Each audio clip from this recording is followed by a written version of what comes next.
Госпогица Туфекџич, деновиве во јавноста произлегува многу полемики и спротивставени мислења околу најавените промени во законот за пушење. Кои се конкретно новитетите кои што се предвидуваат со овие измени? Значи, најпрви ја поздравувам дебатата која што се одвива меѓу засегнатите страни по однос на предложеното законско решение. Предложениот закон е закон од јули, предложен од група пратеници. Прво подпишан е Томислав Тунтев, пратеникот од Охрид и координаторот на пратеничката група. И во измените не се предвидува ништо ново и специјално, освен регулацијата околу терасите, кои што во моментов во постоечкото законско решение се третираат како затворен простор доколку ставите церада или пластична преграда или било што.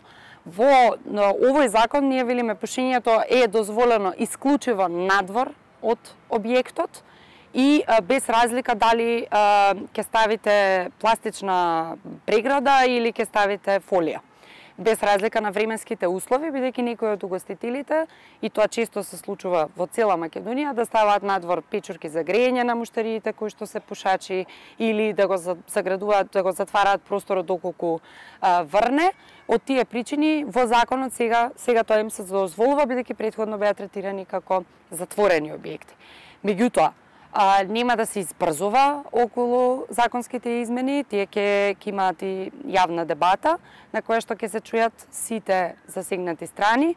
Ја слушаме и јавната дебата која што во моментов се одвива во јавноста и здравјето на граѓаните ќе биде приоритет при носењето на било кој закон, вклучително и на тоа законско решение. Зошто е овој закон од толкава важност во овој даден момент? Значи, не се работи за приоритетен закон. Ова е законско решение кое што било предложувано и во претходните состави на парламентот од тогашната опозиција.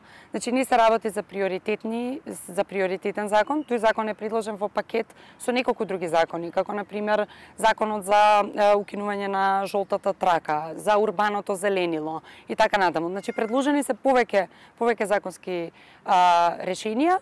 Ова законско решение било побарано и од претходните состави на парламентот и сега се излегува во пресред со тоа законско решение.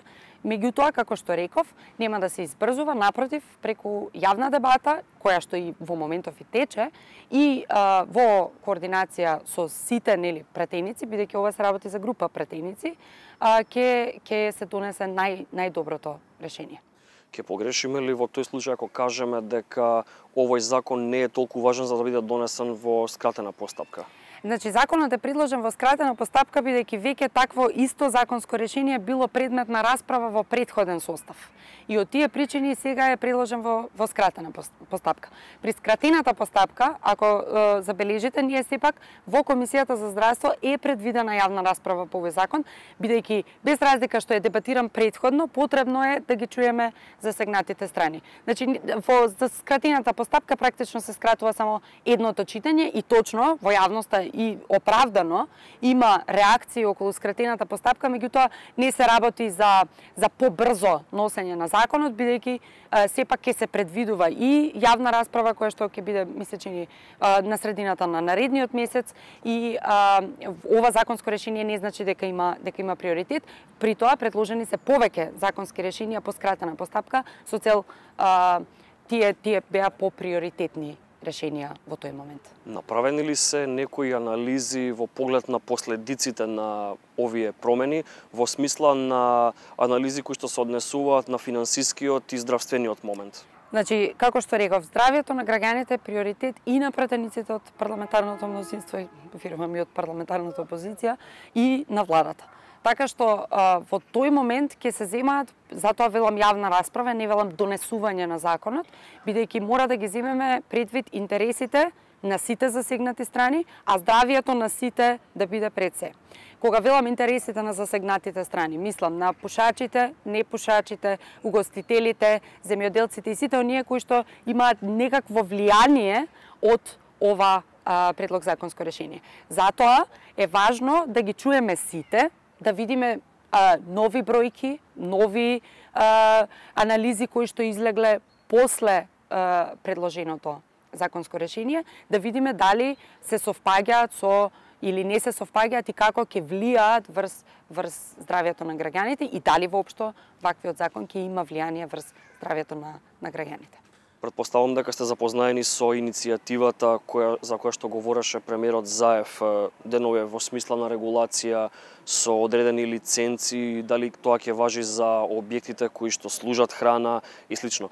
Дали вие како пратеник во собранието би гласале за една ваква иницијатива лично? Значи, јас не можам да одговорам на хипотетички предлог закони кои што не се во процедура.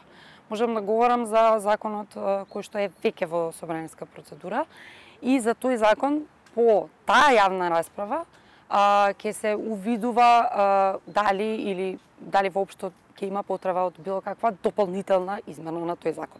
Меѓутоа, ние ќе бидеме во координација со владата и владата ќе биде известена од исходот од јавната расправа и од мислењето на засегнатите страни во поглед на предлог законското решение. Благодарам. Благодарам.